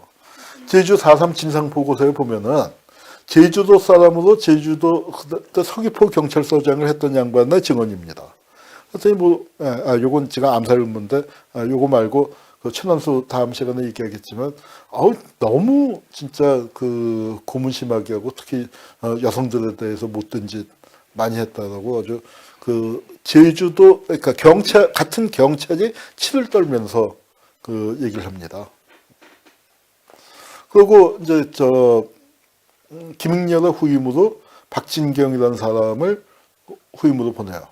그리고 이 사람은 부임한 지 한 달 만에 중령으로 와서 대령으로 진급해요. 지금은 연대장이 대령이지만 그때는 대령이 굉장히 높은 거예요. 보통 소령이나 중령이 연대장 할 때인데 이 사람은 대령으로 특진을 합니다. 그건 무슨 얘기냐면 진압 잘했다는 얘기죠. 김익렬은 진압을 안 했어요. 근데 여기 이제 군대를 동원해서 진압을 시작하니까 군대 그래도 이게 아마 초반전이지만 그래도 정식 군대하고 저, 그 산사람들하고 이게 뭐, 싸움이 되겠습니까? 그냥 박살내고 하니까 토벌 잘한다 해서 미 군정장관이 한 달 만에 대경으로 승진시켜줬는데, 그랬더니 이제 이 부하들 입장에서는 그 부하들의 상당수는 제주 도민이란 말이에요. 제주 도민이 현지에서 입대를 했는데 그 사람들 입장에서는 이 무차별적인 학살이 자행되는 것을 견딜 수가 없으니까 자기 연대장을 사살을 해요. 연대장 자고 있는 거 깨워갖고 처형을 합니다. 이게 이제 박진경인데 박진경이 취임사가 뭐냐면 폭동을 진압하기 위해서 제주도민 30만을 다 죽여도 좋다 이거예요. 진짜로 그런 기세로 학살을 해나가니까 이 부하 2명 문상길하고 손선호든가요? 손선호 하사하고 그 2명이 처단을 한 겁니다. 그랬더니 미 군정장관이 내려와서 장례 군정장관 딘입니다. 아주 굉장히 반공적인 사람인데 6.25 때 포로가 됐죠. 민군한테 포로가 됐던 그 군인인데 여기 와서 이제 박진경 장례를 직접 치른 겁니다. 그래서 이제 박진경에 대한 이 추모비를 제주도에도 세우고 고혁이는 동상도 세워놨대요. 근데 이제 죽인 사람이 도망을 가지를 않았어요. 군인으로서 직속상권을 사용하고 내가 살 길을 도모하지 않겠다. 이거 당시 법에 의해서 뭐 처벌받을 만한 중죄를 진 건 사실이다. 그렇지만 법관도 우리가 민족반역죄를 처벌한 데에 대해서는 공감할 것이다. 박진경은 민족반역죄로 불렀습니다. 민족을 살상하는 놈이 민족 앞에 죄를 짓는 거 아니에요. 나는 법정의 원한을 갖지 않는다. 그러니까 나 부담 갖지 말고 사용시키시오예요. 법관들한테. 법관들 표정을 보니까 우리 지금 공감하고 있지 않느냐. 그런데 법은 법이니까 사용시켜라. 이거 아마 기독교인이었나 봐요. 기독교인들이 제가 지난 시간에도 얘기하고 민간인 학살 얘기할 때 늘 하는 얘기입니다만 한국의 민간인 학살을 기독교인들이 많이 했지만 그런데 이런 기독교인도 있었어요. 우리 하나님 앞에서 만나게 될 것이다. 인간의 법정은 공평하지 못해도 하나님의 법정에서는 나는 하나님 앞에 떳떳하다. 그러니까 동족상전을 막기 위해서 널 죽인 거다. 이제 그렇게 얘기한 거죠. 그리고 군대에다 호소합니다. 매국노의 단독정부 앞에서 미군의 지휘하에 한국 민족을 학살하는 한국 군대가 되지 마시라. 군대는 우리 민족의 생명과 재산을 보호하는 군대가 되어야지 왜 미국 입장에 따라서 미군 지휘받아가면서 우리 민족을 죽이느냐. 이 순순하사도 그래요. 나도 도망칠 수 있었다. 근데 내 생명 바쳐서 30만 도민을 구할 수 있다면 나는 뭐 당당히 처벌을 받겠다. 이렇게 이제 죽임을 당했습니다. 손선호 하사 뭐 그때 21~22살 정도밖에 안 됐을 거예요. 그리고 이제 그런 분위기 속에서 군대 본격적인 토벌이 시작이 되는 겁니다. 바다로 둘러싸여 있는 고립된 섬 제주는 거대한 감옥이자 학살터였습니다. 동백꽃이 그냥 떨어지는 거였고요. 초토화 피해, 뭐 다 그냥 곳곳에 그 사망자가 최소 뭐 이게 이제 집계한 게 27,000명. 그러니까 요거는 이제 나중에 정식으로 했을 때 요거보다 숫자 약간 줄긴 했지만 거의 그래도 근접한 숫자로 요 표는 이제는 말할 수 있다에 나온 표입니다. 근데 이제는 말할 수 있다가 나오고 한 10년쯤 지난 다음에 진상조사위를 했는데 뭐 비슷한 숫자가 나왔습니다. 강요배 화백이 나중에 평화기념관이 만들어졌을 때 동백꽃지다 연작은 조금 더 앞에 하는 거고 이건 뒤에 만든 작품입니다. 이걸 이제 희생자 분포도를 유족회에서 이제 작성을 한 건데 마을별로 그래서 이렇게 진한 색깔이 많이 된 거. 여기 북촌이 여기가 너부숭이 바로 저 순이 삼촌의 얘기가 됐었던 거. 제일 심한 데가 노량이었고. 뭐 이렇게 해서 근데 다예요, 다. 제주 전역에. 마라도 하나 빼놓고. 제주도 전체가 진짜 피로 물든 겁니다. 이게 제가 한번 정리를 해봤습니다.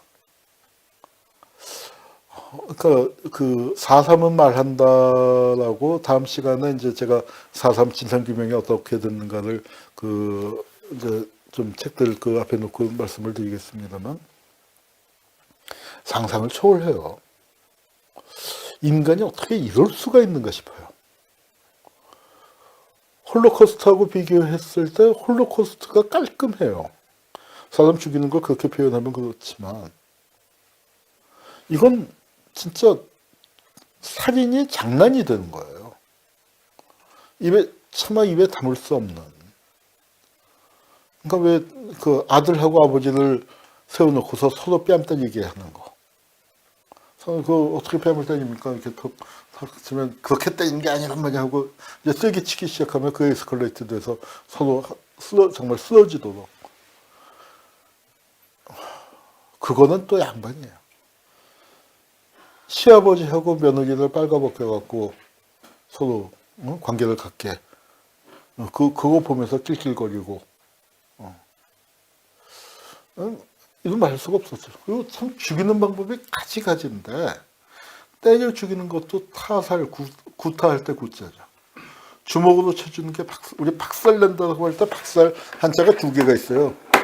주먹으로 때려 죽이는 박살이 있고 몽둥이로 때려 죽이는 박살이 있고 총으로 쏴 죽이는 것도 사살, 총살, 포살이 있고 칼로 찔러 죽이는 것도 그 자살이 있고 찢어 죽이는 육살, 육시가 있고 땅에 파묻어 죽이는 갱살이 있고 당근질 해 죽이는 낙살, 밟아 죽이는 탑살, 깔아 죽이는 압살, 독약 먹여 죽이는 독살, 박살 또 있어요. 껍데기를 벗겨 죽이는 박살, 끓는 물에 집어넣는 팽살, 불에 태워 죽이는 분살, 소살, 베어 죽이는 참살, 참살에도 머리를 베이면 참수고 허리를 끊어 죽이면 유챔이고 바퀴로 수레 같은 걸로 깔아 죽이면 역살, 물에 빠뜨려 죽이면 익살이나 수작, 잡아 죽이면 포살, 굶겨 죽이면 아살, 목질러 죽이면 교살, 액살, 추살, 채찍질, 철퇴로 쳐 죽이면 추살, 몽둥이로 쳐 죽이는 것도 또 한자로 다르게 추살,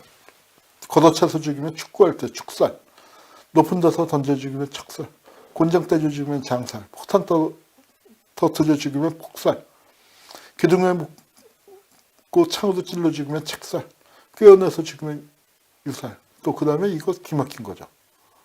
죽이러 갔는데 남편 죽이러 갔는데 없다고 마누라 대신 죽이고 아들 대신 죽이고 어머니 대신 죽이는 대살. 끔찍한 거예요. 저게 빠진 것 같네요. 이거 생각나는 거 다 적은 것 같지만 연기로 질식사 시켜 죽인 거. 지슬 같은 거 많이 보셨잖아요. 거기 굴에 들어가면 굴 앞에다가 잔뜩 뭐 나뭇잎이랑 장작이랑 갖다 놓고 불 떼서 죽이면은 연기에 질식사 돼서 죽는 거. 그거 민간인들 많았습니다. 이건 뭐냐면요. 유엔이라는 게 2차 대전을 겪고 홀로코스트를 겪었잖아요. 엄청난 2차 대전 학살을 겪고 난 다음에 램킨이라는 분이 주도를 해서 제노사이드 협약이라는 걸 맺습니다. 제노사이드 협약을 했는데 제노사이드 네버 어게인 다시는 안 돼. 그런데 이 협약을 한참 맺고 있을 때가 제주도에서 막 학살 진짜 본격적으로 하고 있을 때예요. 네버 어게인이라고 하는데 그때 봐서 엔드 제노사이드 나우. 근데 그때 제주도에서 벌어지는 거 몰랐을 거예요. 그만큼 제주도 참 외로웠습니다. 그리고 계엄령. 이게 이제 그 국무회의에서 계엄령을 선포했다는 건데 문제는 뭐냐면 우리나라 법에 계엄법이 없었어요. 법에도 없는 걸 했습니다. 그랬더니 이게 법적인 근거가 뭐야 했더니 장관이 나한테 권력이 있어. 그러니까 뭐 내가 내려도 되는 거야. 그래서 그 우리나라 계엄령 제도의 역사에 대해서 그 쓴 책이 2권이 나왔는데 다 이 계엄의 불법성. 가계에서 이렇게 했지만 가계에 근거가 없었고 이거는 근거로 굳이 된다면 일본법밖에는 될 게 없었어요. 그러니까 우리 대한민국 수입됐으면 일본법은 다 폐기해야 하는 거 아닌가요? 그래서 이제 뭐 가서 사람들 이렇게 잡아 죽이고 불태우고 그래서 또 이제 토벌을 피해서 산으로 가는데 산으로 간 건 다 산 사람이라고 또 잡아 죽이는 거죠. 산으로 그리고 이제 이게 군경에 체포돼서 끌려가는 사람들이고 또 학살당한 사람 앞에서 어린 딸이 울고 있는 거고 이 사진만 막에서 봤을 땐 굉장히 평화로운 광경인데 실은 끔찍한 거죠. 그러니까 이 피난민들, 그러니까 산으로 들어가지도 못하고 내려가지도 못하는. 이 뭐냐면은 여기 이제 제주도 산이 있고 이런 데가 중산간 지대고 그 해안이 있잖아요. 그러니까 그 해안에서 5km 떨어진 데 있으면은 무조건 반란군이에요. 그리고 근데 주민들 중에 중산간 지대에 생활 근거가 있는 사람들 어떻게 해요? 농토도 거기 있고 먹을 것도 거기 있고 집도 거기 있는데 무조건 해안으로 가라고 하면은 어떻게 하느냐고 머뭇머뭇하면 그 빨갱이라고 저 산사람이라고 잡아 죽이는 그런 분위기입니다.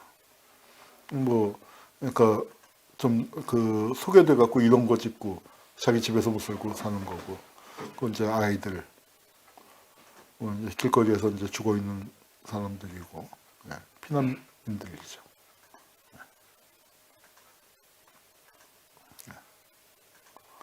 이제 그 이렇게 담장을 치고 주민들을 모아서 그러니까 집단 부락을 만드는 겁니다. 집단 부락을 만들어서 이렇게 높은 담을 쌓아놓고 그러니까 이 안에 그 주민들을 이건 뭐냐면은 식량을 통제하는 거예요.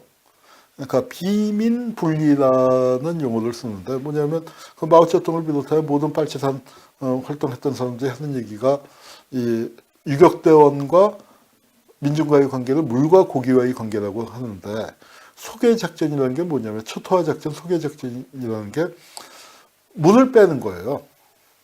그러면 고기가 파닥파닥 맨 땅에서 파닥파닥 죽게. 그러니까 시냇물에서도 물기를 돌려갖고 고기 있는 고기들 그 줍고 그러잖아요. 어렸을 때 뭐 그런 장난도 그 다 해봤을 텐데 그것처럼 중산간 지대에 있는 주민들을 다 해안가로 모아서 집단부락에다가 쳐넣는 겁니다. 그러면은 유격대가 산에서 식량을 구하지 못해서 굶어 죽거나 투항한다 이거죠. 그래서 이렇게 집단부락을 그 열심히 짓는 겁니다. 이렇게 제주도 돌이 많다 보니까 돌로 이렇게 다 지었고요. 그 앞에서 여성들까지 축창을 들고 보초를 쓰는 장면입니다. 이거는 집단부락의 제주도에 만들어진 집단부락의 할아버지쯤 되는 큰형님쯤 되는 간도 만주에서의 집단부락이에요. 김일성 항일발치산 할 때.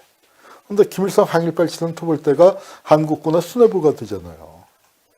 그러니까 이게 특히 이 사람들이 제주도에는 별로 안 왔는데 여순에는 많이 갔어요. 여순에 가서는 제주도에는 뭐 섬이 작고 군대 규모가 적으니까 안 왔는데 여순에서는 훨씬 더 이제 지역이 넓으니까 많이 투입이 됐는데 거기서 그 맹활약을 한 게 간도 특설대 출신들, 그러니까 김백일 같은 사람들. 그러니까 뭐냐면은 간도에서 만주에서 빨치산 토벌을 했던 사람들이 맹활약을 하는 겁니다. 이 집단부락이라는 것도 만주에서 만들어진 그 개발된 빨치산 토벌의 중요한 그 어떤 전술 기지랄까 중요한 그 개념이에요. 그러니까 근데 이 집단부락을 어디서 만드느냐? 이 정책을 제주도에서 썼고요, 여수에서 썼고요, 그다음에 지리산에서 썼고요. 그다음에 어디서 썼을까요? 베트남에서 씁니다. 베트남에 한국군이 베트남 들어갔었어요. 자, 그리고 베트남에 갔었던 한국군이 돌아와서 뭘 합니까? 위로는 전두환이 장세동이, 아래로는 광주에 투입된 공수부대. 다 거기 갔다 온 사람들이에요. 이게 학살의 계보입니다. 학살을 낳았다고 저는 생각을 해요. 간도에서의 학살. 그게 제주와 여순에서의 학살로 이어지고, 지리산에서의 학살로 이어지고, 그게 베트남의 학살로 이어지고, 광주의 학살로까지 이어지는 그 계보. 그 계보에, 이 간도에서는 이 집단부락을 또 이렇게 이제 정말 토치카를 만들어 놓기도 하고요. 그 집단부락에 대한 엽서인데 제가 깨끗한 사진이 어디 있는데 못 찾아갖고 있습니다. 이건 이제 폭도로 가정한 토벌대예요. 그리고 이제 제주도 산에서 잡혀온 사람들이고요. 그리고 시간이 많이 갔네요. 네.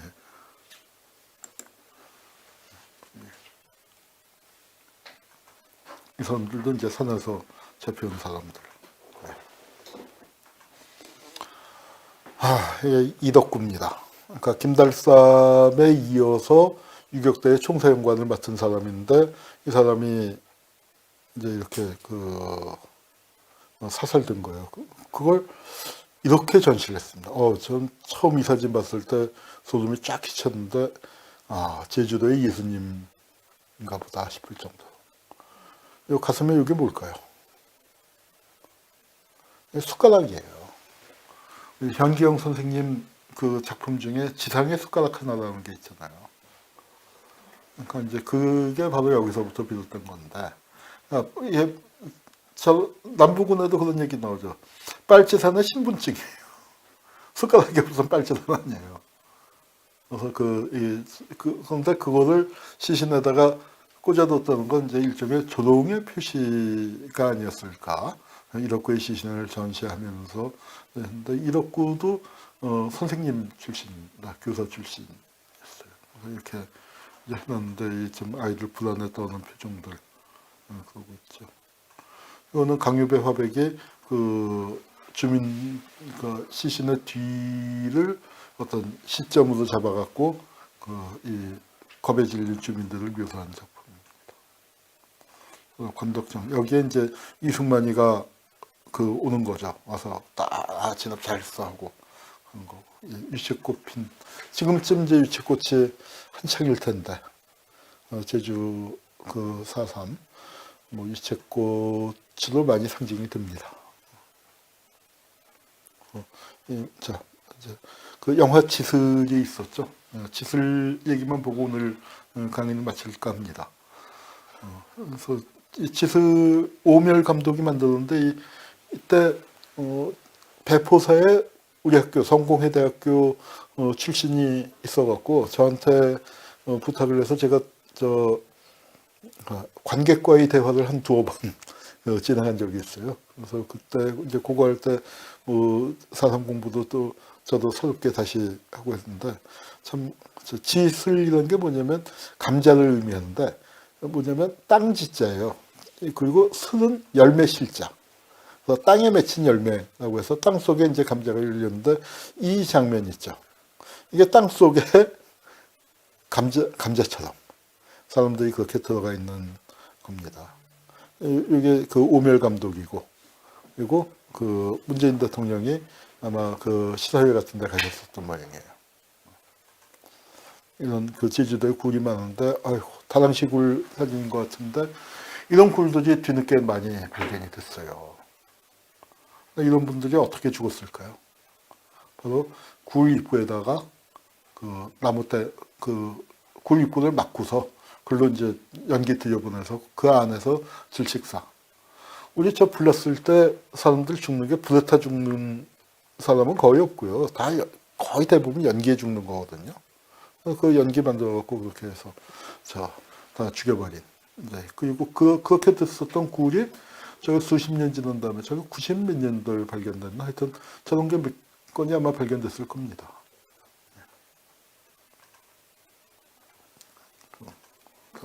거기 솥단지 요강에 이런 것들이 있었던. 그래서 이제 이건 49년 4월에 마을 주민 29명이 숨어 지내던 빌레목굴. 제주도에 가면 이런 굴들이 수두룩 빽빽해요. 지슬도 바로 거기서부터 이제 만들어진 영화고요.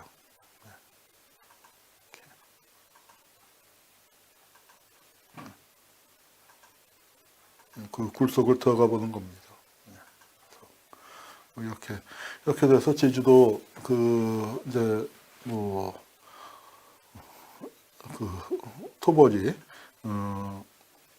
아주 잔인하게 진행이 됐는데 다음 진행이 됐습니다. 그래서 제주 4.3 사건 이제 오늘 다 하다간 이제 시간이 너무 많이 걸릴 것 같아서 오늘은 여기까지 하고요. 다음 주에 이어서 다음 주에는 4.3 사건의 가해자들 도대체 저 사람들이 왜 저렇게 사람들을 죽인 것인가 그 이야기 그리고 가해자들 한 명 한 명의 경력을 분석해 보면은 4.3의 학살이 이런 것이었구나가 또 드러난다고 생각이 듭니다. 그래서 4.3의 가해자에 대해서는 한 번도 제대로 얘기가 된 적이 없는 것 같아요. 제주 진상보고서에서도 안타깝게도 4.3의 가해자를 다루지 못했습니다. 4.3은 말한 데에서도 안타깝게도 정리하지 못했어요. 아마 피해자 정리 부분이 너무 급했기 때문인 것 같은데, 그래서 저희 바로 이 사무실이 반헌법 행위자 열전 편찬 사무실인데, 이 사무실에서 저희가 4.3의 가해자들을 좀 한번 추려서 정리해보는 작업을 하고 있습니다. 여러 반헌법 행위자들과 더불어서. 4.3 사건이 대한민국 정부 수립 이전에 시작됐죠. 그래서 이제 정부 수립 직후까지 계속이 된 사건으로 이 대한민국에서 벌어진 최초의 반헌법 행위로 우리가 기록을 하면서 정리하고 있습니다. 그래서 다음 주에 4.3의 가해자들, 그리고 4.3의 진상이 어떤 과정을 거쳐서 규명되기 시작했는가, 그리고 현재 주민들이 어떤 고통 속에서 아직도 살고 있는가, 그리고 앞으로 우리는 무엇을 해야 할 것인가, 이제 이런 것들을 찾아보도록 하겠습니다. 오늘 강의는 여기서 마치고요. 구독자와의 대화를 하겠습니다. 예. 그래서 아이고, 박미도님이 교수님, 예. 이걸로 이게 이걸로 제 채널인가요? 네, 맞습니다. 예. 교수님 채널입니다. 여기서부터. 아유, 제가 이것들은 예. 지금 슈퍼챗이라고 해서 예. 후원금을 보내주시는 아이고, 분들 계십니다. 예, 감사합니다. 여기서부터 보시면 됩니다. 예. 우리 최미님, 아유, 소리만 들려요? 화면이 안 나왔습니까? 예, 강의 들어왔습니다. 무료 강의.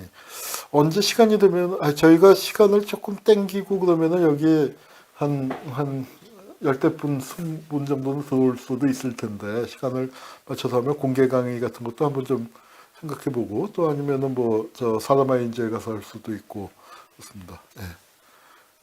일단 좋아요 누르고 대기하고 계십니다. 아이고, 감사합니다. SH 그랜드님, 아유, 이름이 아주 좋네요.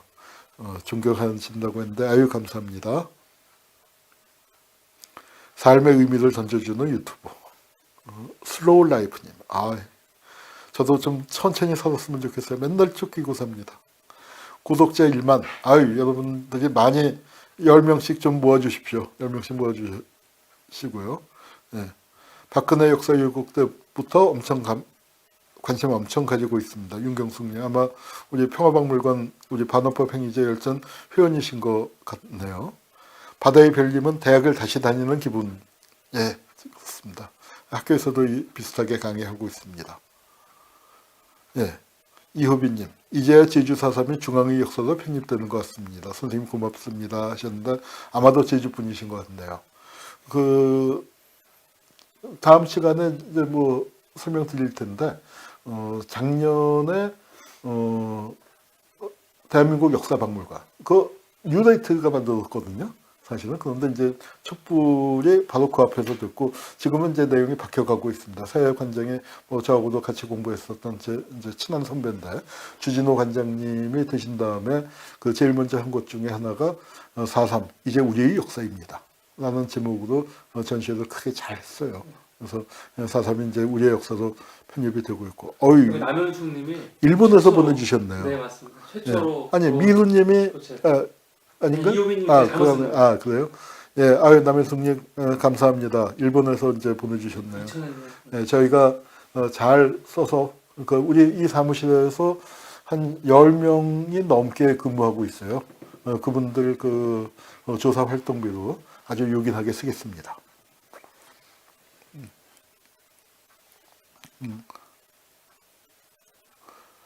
부모님 세대가 친일은 싫어하시는데 자한당을 좋아하신다.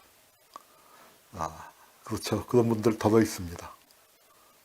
남현숙님 또 댓글 달아주셨네요. 작은 힘 보태주셔서 정말 감사합니다. 우리 이 작업이요, 진짜로 이렇게 십시일반 5천원, 만원씩 보내주시는 분들, 그 힘으로 지금까지 버텨왔습니다. 앞으로도 그렇게 될 거고, 이제 유튜브가 또 도움을 앞으로는 줄 수 있을 것 같아요. 오늘 소식을 전해드린다면 어젯밤에 메일을 받았습니다. 구글에서 이제 유튜브에서 수익이 창출될 수 있다고. 그래서 이제 막 그 광고를 이제부터 달아야 하고 이제부터 수익이 창출되는 것 같은데 어젯밤에 우리 정진호 대표님께서 그 광고를 몇 개를 달아주셨어요. 그래서 그게 뭐 저는 그 시스템을 잘 몰라서 어떻게 되는 건지 모르고 이제 유튜브에 그 분석하는 거에 보니까 예상 수입으로 무려 77센트가 올랐습니다. 아직 커피 한 잔 값이 안 나오는 거지만 왜 역시 정 대표님이 목사님이라서 시작은 미미하나 끝은 창대하리라 그렇게 그 격려해 주셨는데 뭐 저희가 이제 꼭 수익 때문에 하는 건 아니지만 이게 이제 여러분들하고 만나는 거 저도 이제 그 나이가 좀 들고 그러다 보니까 이제 지방 강연 다니는 게 저도 좀 힘들어지고 이걸 좀 정리해서 기록을 남기는 게 필요하겠다 하는 싶은 생각도 있고 마침 또 이 유튜브 하고 계시는 정 대표님하고 국가폭력으로 인연이 돼서 이 작업을 시작하게 돼서 됐는데 이게 우리 그 사무실 활동에도 상당한 도움이 될 수 있겠다 싶어 갖고 했으니까 여러분들 관심 많이 가져주시고 그 광고 건너뛰지 마시고 그리고 주변에도 널리 좀 알려주시기 부탁드립니다. 예. 소피 제이님은 늘 바른 역사 알아주셔서 감사합니다. 알려주셔서 감사합니다 했고 여혜 원정님 조병옥 이름을 불러주셨네요. 패권 적폐 청산 남북으로 와서 못 살겠다 이익단체 베트남에서도 저렇게 하고 광주에서도 저렇게 했다던데 예 아마 제가 뒤에서 말씀을 드렸는데 여기 미리 달아주신 것 같아요. 이돌님 아이고 늦었네요 하고 들어오셨습니다. 학살의 계보 질문 사북청년단 등 우익단체와 기독교회 교회 지도자들의 관계에 대하여 더 알고 계십니다. 기회가 된다면 특강을 해주시면 좋겠습니다. 한번 뒤에서 특강을 할 텐데 앞에 한 그 강연 중에 보수 세력의 계보에 그것도 쪽에서 올라갔죠.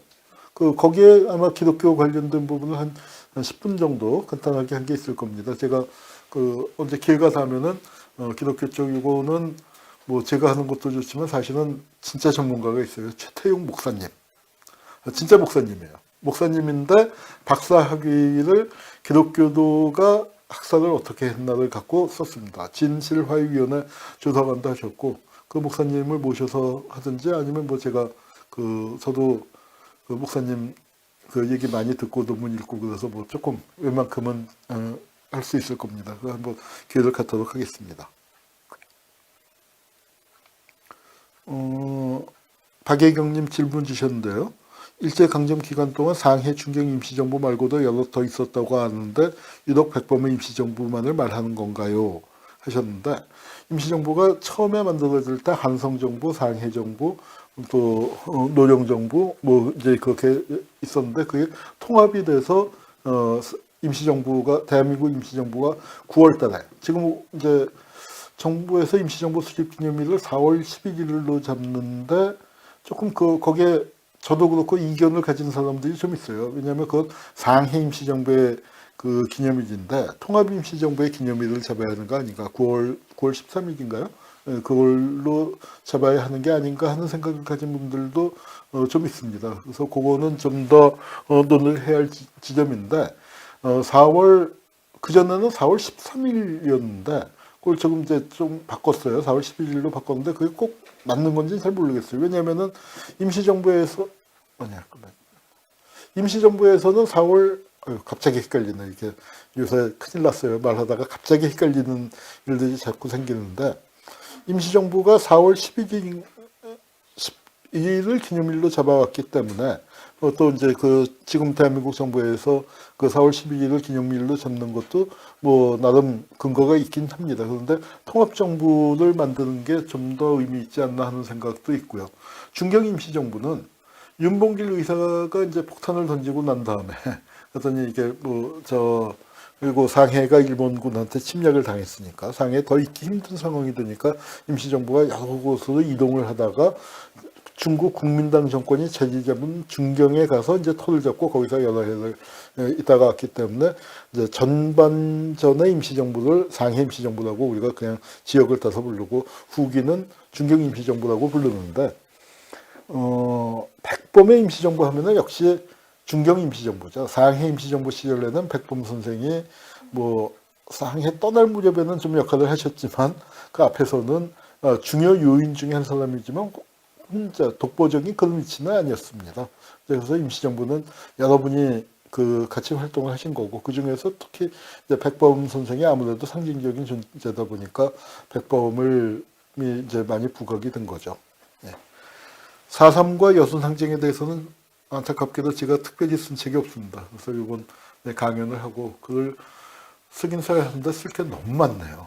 해야 할 것들이 너무 많고 유튜브에서도 강연하고 싶은 게 많고요. 박미루 님도 아이고 예, 감사합니다. 미국에서 보내신 예, 미국에서 보내시고 야 그러면은 이제 한국에서는 슈퍼챗이 아니라 아마 뭐 그 다른 계좌이체로 그동안에 유튜브 보시고 참 많이들 해주셨어요. 아이고 제가 그 명단을 뽑아야 하는데 우리 그때 그 채팅하셨던 김조현님 진짜로 보내주셨고 김정희님 뭐 여러분들이 그 보내주셔서 저희가 그러니까 평소에 그 정기적으로 후원해주신 분들 말고 그 구자로 그렇게 직접 쏴주신 분들은 아마 그 유튜브 보고 그 하신 분들 같은데 그런 분들이 이제 여러분들 계셔서 아직 그러니까 이제 유튜브 구글에서 나오는 수익은 그 작았지만 그 부분을 유튜브 시작하고서 상당히들 많이 보내주시는구나 하고 그 도움을 받고 있습니다. 예, 대단히 감사합니다. 일요일님께서는 다음 주에 제 시간에 오겠습니다 했는데 제가 시간을 지켜야죠. 아이고 헤르메님 감사합니다. 저를 현대사 인간문화재로 예, 그리고 하트에 삭간 알려주셨습니다. 강물철원님께서는 목사님이시구나 몰랐습니다를 하셨는데 제가 목사 아니에요. 우리 정준호 대표님이 목사님입니다. 그리고 박예경님, 감사합니다. 광고 끝까지 봅시다. 예, 그렇게 하셨고요. 예, 여기는 다 한 것 같습니다. 저희 것도 예, 그렇죠. 여기 지금 몇 분 들어와 계셨나요? 지금 들어와 있는 분이 제가 보겠습니다. 한 70분 정도 들어와 계시더라고요. 많이 들어오셨네. 네, 교수님 70분 정도 들어와 계시고. 살라마인지는 훨씬 많이 들어왔죠. 아닙니다. 교수님 그래? 먼저 왔습니다. 그래요? 이미 앞장 썼습니다.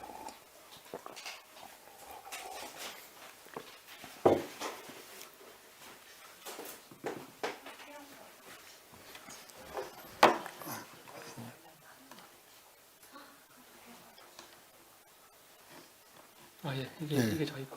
예. 아이고, 김민경님 생방 처음이세요? 예, 저도 생방한 지가 얼마 안 됐습니다.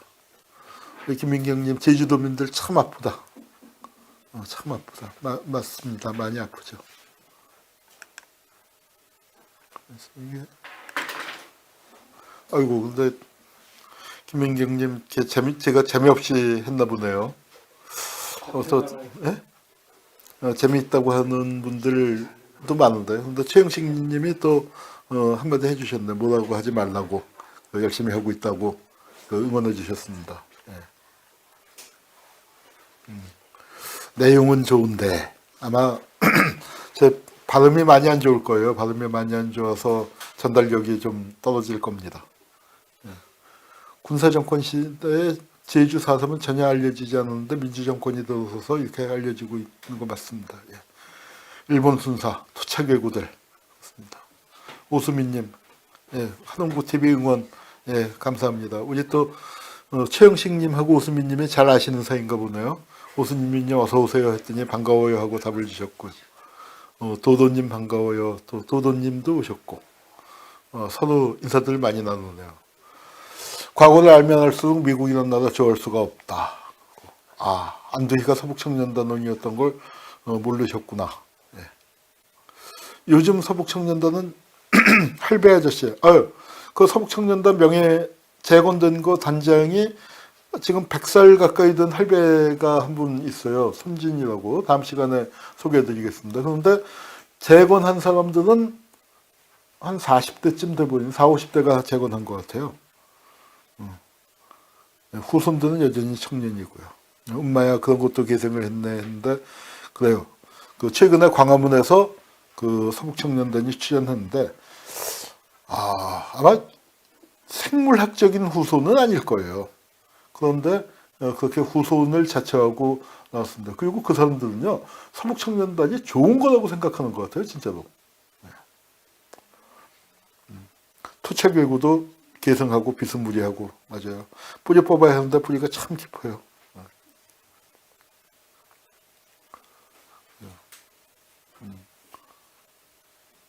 무덤 북한은 우리말을 보존 잘한군요. 그런데 저 비석이 세워진 거는 1925년일 거예요. 예. 미군 비행기. 예, 미군 비행기로 오라기 사건 찍었고요. 예. 제주도 분들이 많이 봤으면 좋겠습니다. 문정훈님 저를 사랑하고 존경해 준다고 하셨는데 감사합니다. 격려가 많이 듭니다. 예. 아이고 문정훈님 하셨더니 또 흰구름님도 그렇게 하셨는데 경향신문에 기고하실 때 경향신문에 그렇게 기고 가끔 했죠. 가끔 했고. 예. 예. 자 그리고 이재만님 지지합니다 해주셨고 패권 적폐청사님 감사합니다 해주셨고요. 그러게요. 우리 독립군들은 일본 서민들은 건드리지 않았는데 친일파놈들은 서민들을 그냥 학살하네요. 맞습니다. 정말. 네, 우리 역사에서 가슴 아픈 것들이 너무 많아요. 우리 이제 앞으로 그 다음 시간에는 제주 4.3의 속편 제2편으로 가해자들과 그다음에 진실규명 과정 그리고 트라우마 얘기 그리고 앞으로 우리의 과제를 갖고 설명해 드리도록 하겠고요. 그 다음에는 언제 할지를 좀 상의를 드려봐야 할 것 같아요. 토요일 저녁에는 제가 계속 그 다음 주, 그러니까 4월 10일하고, 아니, 4월 11일 또 18일, 계속 일이 있어서, 그러니까 그 두 주를 못하고, 그 다음번에 가서 뵈야 할 것 같아요. 그래서 아마 실시간 방송을 토요일 저녁에는 그 두 주는 없고, 다음번, 다른 기회에, 그거는 정준호 대표님하고 상의해서 시간을 공지하도록 하겠습니다. 자, 그럼 오늘 강연은 여기서 마치도록 마치려고 했는데 안 마치고요. 아, 예. 오늘 이제 저희가 레드센스를 달아서 레드선스가 뭐예요? 이게 이제 유튜브가 광고 수익을 할 수 있게 됐다. 저희가 이제 축하하려고. 자, 누군지 아시죠? 뭐 사람아인지 분들이야 뭐 당연히 아시겠지만 뭐 한홍구 채널에서는 네. 처음 뵙는 네. 분들이 많을 텐데 네. 우리 어정희 국장님. 네, 저는 사랑아이엔지 어정이라고 합니다. 예, 저한테 처음 소개할 때는 우리 정준호 대표님이 사람아이인지 여직원이라고 하셨는데, 했습니다. 예, 목사 사모님이십니다. 여기 10만 구독자가 한홍호 TV 2천 구독자가 지금 같이 축하. 네, 감사합니다. 네, 축하하는 시간이지요. 이거 어떻게 축하를 해야죠? 네. 우리 박수로. 어떡할까요? 정 대표님도 오시죠. 네. 축하합니다. 네. 이렇게요. 하여튼 2천만 구독자를 축하드리고요. 네. 2천만이래. 2천만 구독.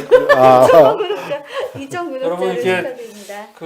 우리 더 깊이 구독자 그리고 우리 한홍호 TV 구독자 여러분이 이렇게 호응해 주셔가지고 우리 교수님이 거의 2달도 안 돼가지고 기준선을 채우고 네. 에드센스까지 받았는데 이게 네. 엄청 어려운 거거든요.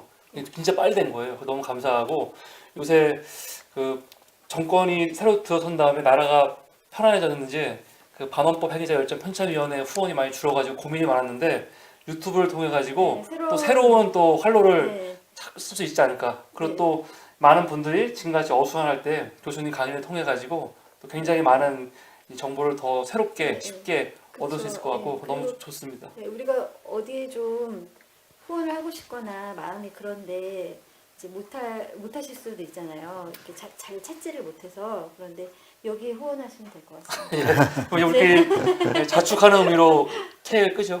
예, 감사합니다. 선생님께서 끄신 네, 거고. 축하드립니다. 예, 감사합니다. 감사합니다. 경찰서 감사하고요. 예. 다음 강의 때 다음 주에 교수님 예, 다음 주에 다시 한번 예. 4.3으로 수고하도록 하겠습니다. 예, 예, 마치겠습니다. 감사합니다. 감사합니다. 교수님 수고 많으셨습니다. 예, 수고하셨습니다. 오목리님의 아주 격하게 축하해 아, 네. 주셨네요. 아, 그리고 교수님 진짜 채널에도 다시 또 글을 남기셨는데 예. 과테말라에서 과테말라에서 예, 슈퍼챗이 안 된다고 아쉬워하시는 우리 이쪽에 분이 계시더라고요. 예, 그리고 요거네요. 여기서 예, 어디? 여기 보면은 우리 또 선생님 한 분은 후원자 잘하고 여기 한비님 예, 예. 여기 마지막으로 한번 그래요? 그 슈퍼챗이한데요. 우리 종씨신가 보네요. 네. 축하해 주시는 예, 감사합니다. 이게는